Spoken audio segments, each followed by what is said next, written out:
Okay, good evening, everyone. I'd like to welcome you all. Thank you for taking time out of your busy schedules to come and celebrate the success of some of our wonderful students from our Scope School. Just a couple of things, just out of respect to our students. Make sure cell phones are silenced, and during our keynote speaking, there's no sidebar conversations, and when we announce our graduates. I would like to also give a special thanks to some of our administrators from our partner schools, such as Afton, Bayless, Hancock, Lindbergh, Melville, and the Special School District. As I said, this is my first year at Scope, and it's just been a real blessing. I've got a chance to work with some really amazing parents, amazing staff, and most importantly, a lot of really amazing students. If someone were to ask me the greatest attributes of my students, the first thing that would come to mind would be resilience. Many of them have had a lot of adverse experiences, a lot of challenges in their early lives. Many of them are parents at an early age, combat substance abuse, homelessness, a number of other things as well that are barriers to their learning experiences.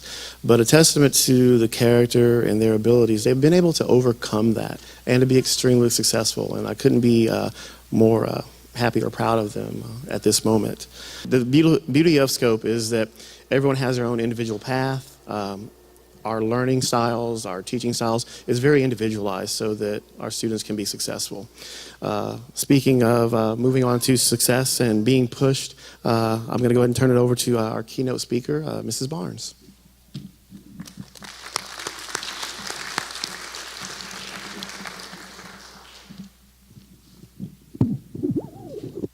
I really want to talk to you guys, okay? This is your moment. It's a great moment. And I hope you take just a few seconds sitting here, take it in, take some deep breaths, and enjoy what you've accomplished. It's very cool. This moment you're going to take with you. As I thought about doing this, I realized that I feel like I'm the sum total of the words that have gone into my life. You hear a lot of words. I'm 60 years old. I've heard a lot of words. You guys are not that old, but you've already heard a lot of words. And you have to make a decision about the words you're going to take into your life and the words that will shape you. So if you followed me around, like this morning, Q-tip, I stopped for my iced tea. There's a penny on the ground. I stop and pick it up. That's because somebody said to me one time, "He who will not save a penny shall never have many." Words shape us. They can be goofball things like that, right? Or they can be super, super significant. I try to always get to work early. Somebody once said to me, "You're either early to work or you're late." I believe that. It shapes my life. It's what I do. I try to be a person of integrity. When I think about where that comes from, there was this cool book, and the title is Who You Are When No One's Looking. That's who you really are. That's integrity. When nobody sees me, I'm trying to make a good impression today. But if nobody's around, the way I conduct myself, that's who I really am. Who I am when no one's looking. So as a child, I was taught the golden rule. Do unto others as you want them to do to you, right? As I became an adult, I had to make a decision. Am I going to let those words shape me? So you guys know, I didn't yell and scream at you. I'm not going to cuss you out because I don't want you to do that to me. I'm not going to take your things because I don't want you to take your things. I'm not going to say mean things to you because I don't want you to say mean things to me. Someone said, say what you mean what you say, don't say mean things. I don't know who said it, but it's a good thing, right? Love words. I'm an English major. Love, love, love, love, love, love, love. Did I mention I love words? Very, very cool. So when I'm thinking about today, what I'm going to share with you, I want to share something that's good. Hopefully, maybe not right now, maybe tonight when you lay your head down on a pillow, you may think a little bit more about what this older teacher is saying to you. So you might think, oh, use some old words, Mrs. Barnes. Why don't you go to Benjamin Franklin? He lived 280 years ago, right? Wrote that thing every year for 25 years that people like to read about wise things that you can do. Waste not, want not. Those are good words. Early to bed, early to rise makes a man healthy, wealthy, and wise. Those are pretty good words. I'd like to go further back than that. as a literature person, you know, there's tons of genres we could talk about, right? I'm crazy. I love lots of reading, right? So I could go back 2,500 years BC. Egypt gave us the first wisdom books that we have. Can you imagine? So it kind of tells you that our whole life, the whole humanity, we care about living a good life, being wise, making good choices. Way back then, they were caring about it. Just like I care about it, hopefully you care about it today. But following Egypt, cultures kind of shared this genre. Usually it's about dads talking to their sons. Later in the Hebrew tradition, we have a king talking to his son, right? So this son wants to know about good living. He's going to go talk to the dad. The dad's going to give him some information, right? You're thinking, ooh, dad's powerful, has money, has lands. He's known for being really, really wise. What's he going to say? So there's the son, there's the dad. I think it parallels nicely with an older person, younger person, right? You know what the dad says to him? Go observe an ant. Well, what in the Sandhill do you learn? I'm from the farm. I don't know what Sandhill is, but what do you learn from that? What do you learn when you go look at an ant? Have you ever done that? As a kid, I remember doing that. Go out and just watch. They're crazy. They're busy all the time. They work hard. Certain species of ants can lift 30 to 50 times their weight. There's a species, I'm not an entomologist, I don't even pretend to be one, but there's a species of ant that can lift 100 times its mass. How do they do it? Well, it's something about the way their muscles are crossed or whatever, and they apply more force. These are little guys, right? But they figured out how to use their muscle for good. And you know what's really cool about ants? They're social. They care about their colony. So that's something I want to talk to you guys today about. Know your strength and how's your colony doing? What are you doing to contribute to your colony? Ants are really interesting. So this summer if you're bored, Google some, right? Watch some YouTubes on ants. If you want to see some cool things about ants, right? I'm an English teacher. This is an analogy. Analogy doesn't always go very far. Ants don't have lungs. They don't have ears. And there's a species that doesn't have eyes. So you got to work with me on my analogy, right? It's not perfect. And they do have 2 stomachs. I want to talk to you about that. But other than that, we're like ants, right? We're small. We feel insignificant lots of times. But if we know our strength, we can contribute to our colony, okay? So what I like about ants with their 2 stomachs, you eat, and then you take in some that you're going to use down the road for somebody else. That's what I hope you guys will do with your lives. I'm hopefully going to feed you today some good words, your peers, your family, they're going to encourage you. But then take those good words because somebody down the road is going to need it.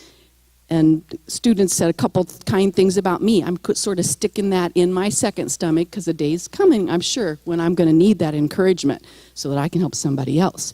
Something cool about ants, too, and this is kind of off the subject, but you need to know, when they're thinking about their community, ants can't swim. They can't do the backstroke, butterfly, or, freestyle. But what they do is they get in a ball, get together, and if there's a deluge of rain, you know who survives? The ants, because they stuck together. I like this. There's a species, Sub-Sahara, they have kind of triage. If you want to see a wicked battle, Tyler, check out termites and ants. I'm telling you. It's tough going for those guys. But they have ants whose specialty is to go out and figure out in the triage who needs help, who can be fixed, and pull some food out of that stomach and fix them. It's crazy cool. My favorite ant, well, I don't know that much about them. There's an ant that they use their bodies like they're foraging through the jungle. And if like the floor gives way, or in a rainforest, you'll have leaves and you just keep going across. If they come to that point and the land's gone or whatever, they go into bridge mode. They just use their bodies and build a bridge. You know how you've gone into bridge mode, especially if you don't have eyes? You find yourself crawling on the next ant's back. And you go, oh, must be bridge mode. Let's get together, build a bridge, because we kind of keep moving. I love what you can learn from an ant. So this dad was wise when he said to his son, the son wants to know how to have a good life. He's like, go look at the ants. I know that sounds ridiculous, but if you do it, we learn a lot from observing. I want to ask you, what did you learn from your experience at Scope? What did you learn? What did you see?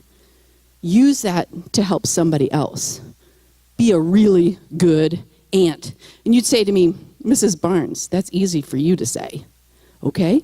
I'm retiring. My plan is to be an aunt in a different city, a different country, on a different continent. I'm going to go volunteer in Thailand. And I'm going to a city of 16 million. St. Louis region is about 3. So I'm going to feel like a serious aunt, right?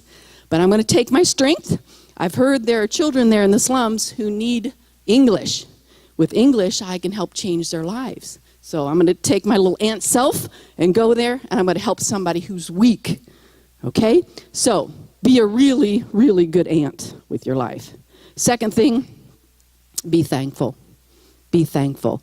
Hopefully, as you're sitting here, I know we kind of rush and keep moving you, but you'll think about the moment where you maybe almost didn't stick the course. Can you think about that? Wish we had time for all of you to tell us those moments. I remember some of those moments, right? But you stuck the course. It may have been a parent's advice, a brother's advice, a principal, a counselor. Somebody helped you. Hopefully today, take a moment. Be thankful. In psychology, there are more studies on being thankful than, it's just crazy. But in 2018, a very recent one of 131 people, so it wasn't like 5 people, 10 people, 20. 131 people they followed. People who are thankful, they have a greater sense of well-being. It doesn't change our difficulties, but we have a greater sense of well-being when we're thankful. So remember that. Be thankful. It helps you persevere. People who are thankful are not pessimists. People who are thankful are not resentful. It changes things when we're thankful. So like you asked me, Mrs. Barnes, how are you an aunt? I said, how are you thankful, Mrs. Barnes? I'm retiring. I'm going to thank the school district for allowing me to work in the school district. It's been awesome. Can you imagine? You guys out there, I was 50 years old when Melville School District let me student teach at Melville High School. And I've thought recently, those poor students who went home and said to their parents, isn't there like an expiration date on teachers? Can you really start that late in life? I've never really thought about that. They must have wondered, gosh, isn't she like too old for this? But somehow they let me in the door, let me teach. The kids were really, really, really awesome. We persevered through the Scarlet Letter. Not only did we read it, we read the 37 pages of the prologue. I'm talking work. I'm talking more grit than you can imagine. They'd come in and we'd play, I'm a survivor, Destiny Child's. I'm not going to quit. I'm not going to give up. I'm going to work harder. That's what it took to get through that text. And I realized later, I won an award from UMSL that semester for my student teacher of the semester or whatever from the English department. And I realized, those kids made me look good. I am so thankful. It was great. We did the 3 scaffolding scenes, and somebody had to wear the Scarlet Letter, and somebody had the glove, and somebody wore the vestments, and it was so much fun. Especially the football players, pretending they're on the scaffold, and it was just good situation for me. I'm so grateful. Thank you, Melville School District. Thank you, parents, for allowing me to walk with your children if I had them. I'm very, very grateful for parents. Let's see. I want to thank the staff. How long have I gone? These guys laughed when they said I had 15 minutes. They didn't think I could do this in 15 minutes. Anybody keeping the time? Is it over?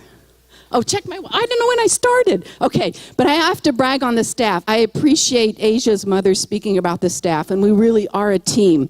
But I tell you what, every year something crazy happens that I do. Right? And I think every educator, counselor, principal will tell you that time comes in the semester when you're not certain where north and south is. That happens when you're working hard. You work and I know that time has come when I come in on a Monday morning and my telephone is flashing. That's because over the weekend I call myself and say, girlfriend, don't forget so-and-so needs this. Hey, don't forget, talk to Mr. Boyd about this. Hey, don't forget, you got to ask about this. That's that time of the year. Well, that time came around, this is a couple years ago, And I work, right? And then on the weekends, my mom's 101 in a nursing home. So usually I drive the 90 miles east on Friday night, and I come back Saturday night. Sunday morning, we go to church, and I'm usually home Sunday afternoon. I go into mom mode. I do the, laundry and clean, and I clean the bathtub. Well, my favorite product,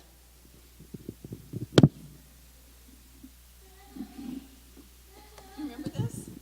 My favorite product's something called Scrubbing Bubbles.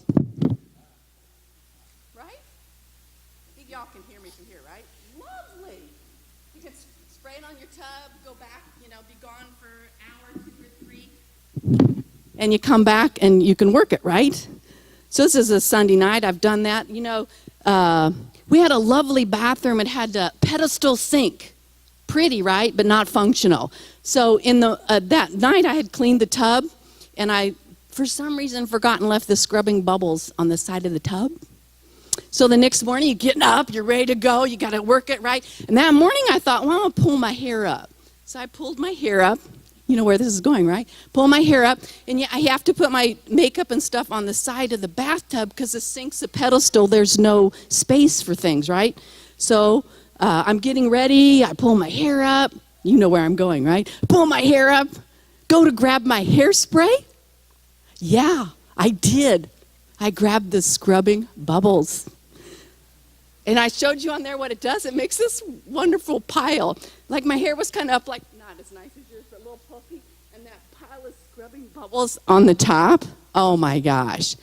Yeah, that's what these folks have put up with for years.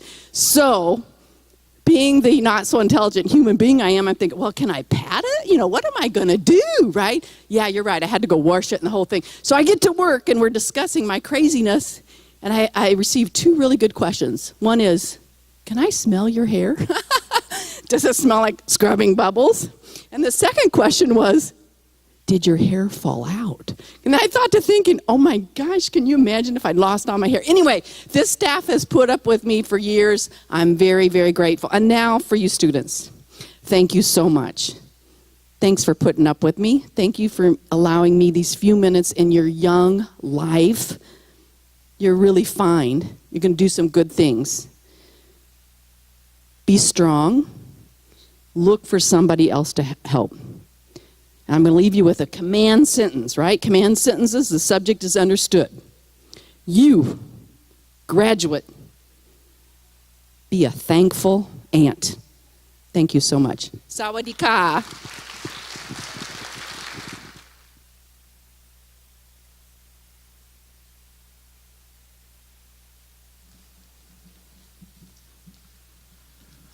All right, thank you. Next, we're going to go ahead and go with our procession. We had 72 graduates, but because of work, transportation, and other barriers, not everyone was able to make it. So what I'm going to do is I'm going to announce the graduates that are here. They're going to come on stage, get their rows, then they're going to exit and return back to your seats that we talked about earlier. And then at the end of the culmination of the ceremony, then you can either keep the rose for yourself or give it to a significant other. Mrs. Owens will be handing those out on stage.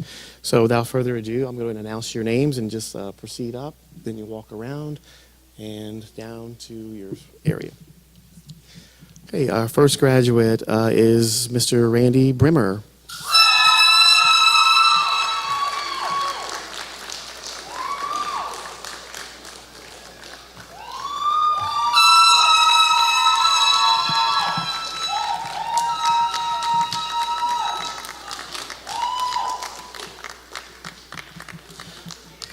Next, Ashley Coleman.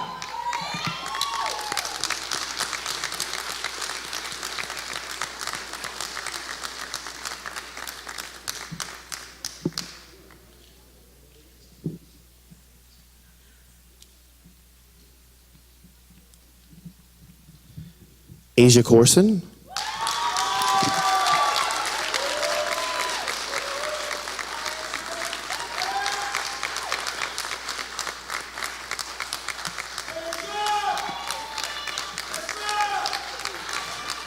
Dylan Farr.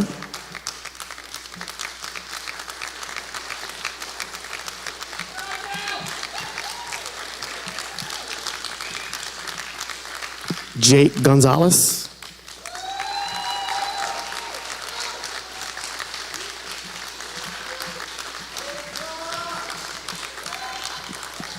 Anthony Graziani.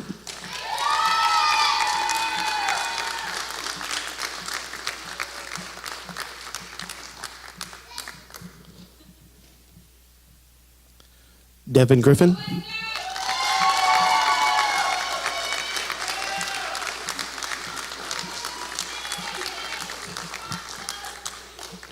Ryan Hunt.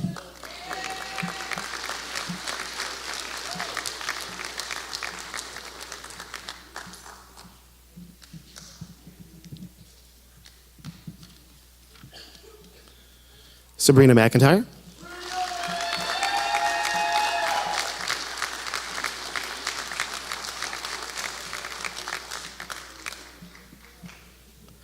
Tyler Page.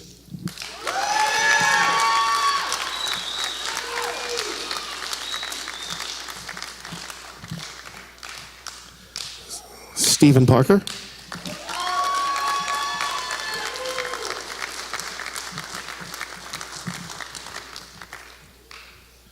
Madison Pruitt.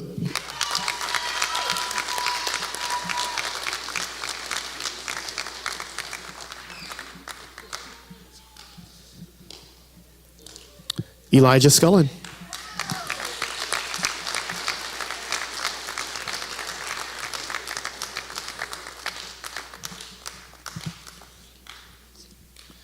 Matthew Swallow.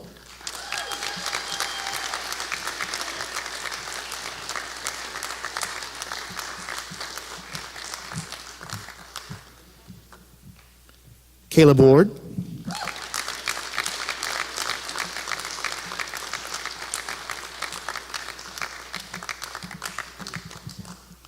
Robert Ward.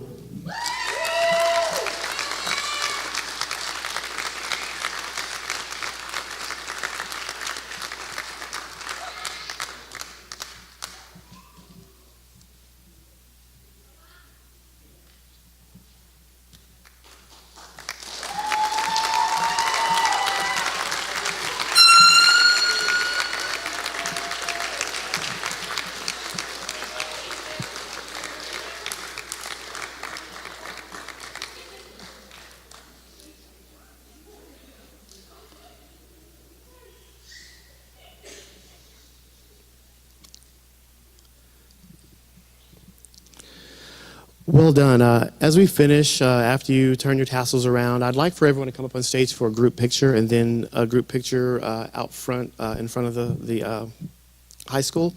With that in mind, I just want to tell you guys, this is my first year in Melville, and it's been a privilege to be able to work with a wonderful group of parents, students, and faculty. So I want to thank you guys for making this such a memorable year for me. With that in mind, I'd like for you guys all to stand, please. You can turn your tassels from right to left.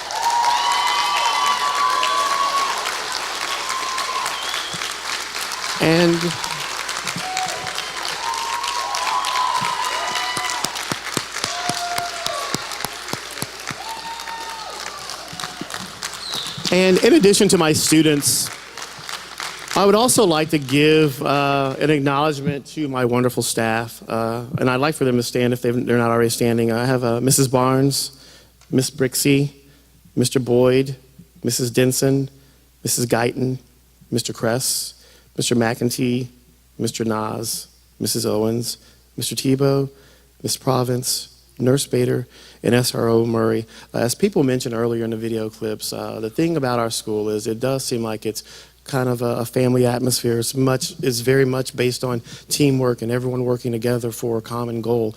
And that's based on the attitudes and culture in our building, and that starts with the people that are working there. So I would like to give them a round of applause, in addition to the wonderful parents as well.